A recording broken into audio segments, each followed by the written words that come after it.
Bonjour et bienvenue sur ma chaîne. Si tu ne me connais pas encore, je m'appelle Audrey Marvache et j'écris des romans de fantasy.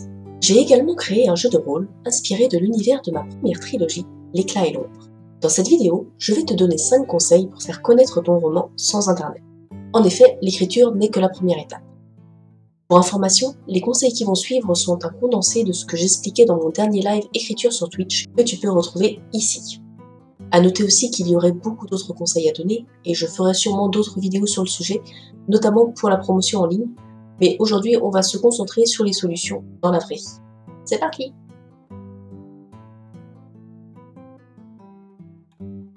Commençons par parler des salons. Personnellement, c'est le moyen que je trouve le plus sympa pour se faire connaître IRL et c'est aussi le plus formateur. Dans un salon du livre, tu vas tenir un stand au milieu d'autres auteurs et pouvoir parler de tes romans pendant une ou plusieurs journées complètes. Il est très facile de trouver des salons. La vraie difficulté, c'est de cibler les bons salons. Pour ça, plusieurs choses sont à prendre en compte. Ce salon est-il ma cible en termes de lecteurs? Pour ma part, sauf exception, je sais que je vends très bien en salon spécialisé en fantasy, assez peu en salon généraliste. Autre point à prendre en compte, le coût d'inscription au salon et la distance. Par exemple, sur le dernier salon que j'ai eu l'occasion de faire, j'ai extrêmement bien vendu.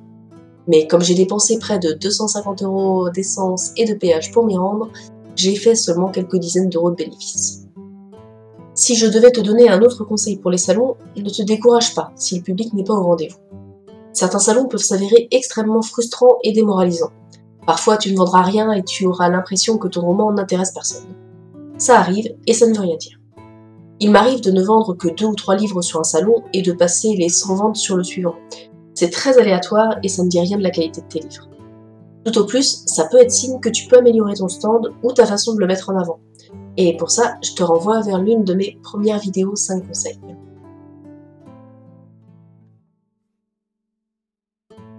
Un peu le même principe que le salon, à part que cette fois, tu es le seul auteur présent dans un lieu. Pour cet exercice, je suis mauvais élève, car j'ai beaucoup de mal à aller chercher les dédicaces. Je n'ai réussi à en obtenir une après l'avoir demandé qu'une seule fois.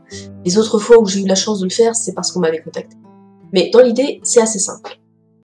Regarde quelle librairie autour de toi propose parfois des dédicaces d'auteurs. C'est souvent plus facile en visant les espaces culturels des grandes surfaces, mais c'est souvent moins qualitatif pour un auteur. Ensuite, prendre contact. En bonne trouillarde, je préfère le faire par mail en joignant les résumés et les couvertures de mes livres. Mais c'est plus efficace de se déplacer directement, surtout si tu es en auto-édition. Beaucoup de librairies sont assez frileuses lorsqu'il s'agit de mettre en avant des auteurs sans maison d'édition. À toi de montrer que tu es réellement sérieux.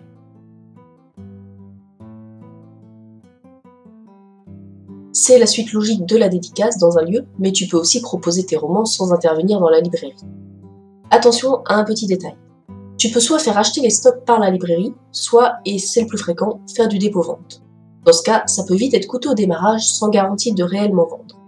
De plus, il faut gérer tes stocks, suivre les ventes dans chaque librairie, et si tu as été efficace dans ta distribution, ça peut vite être très chronophage. On n'y pense pas très souvent, mais pourtant beaucoup de journaux sont ravis d'aider un jeune auteur à se faire connaître. J'ai par exemple lu un article dans l'édition locale de Ouest France pour la sortie de la trilogie de L'éclat et l'ombre. Au-delà du plaisir de voir mon nom dans le journal, ça m'a apporté des ventes, mais surtout des opportunités auxquelles je n'avais pas du tout pensé, comme l'occasion d'organiser un atelier d'écriture dans une école voisine.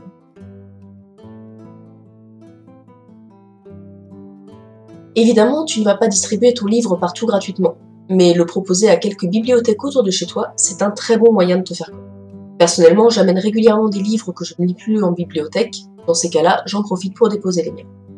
En plus, cela permet parfois de décrocher une séance de dédicace dans la bibliothèque. Pour l'avoir déjà fait, j'ai trouvé que l'échange avec les lecteurs y était plus détendu qu'en librairie, les gens n'ayant pas peur d'être forcés à acheter le livre. Voilà pour les conseils, j'espère qu'ils te seront utiles. Et si tu as d'autres tips, je t'invite à les partager en commentaire. Si tu as envie que je fasse une vidéo 5 conseils sur un thème précis, tu peux aussi me le dire en commentaire. Et enfin, si tu veux me soutenir, tu peux t'abonner à la chaîne et liker cette vidéo. Ça me fera très plaisir et ça m'aidera à me développer. Bye!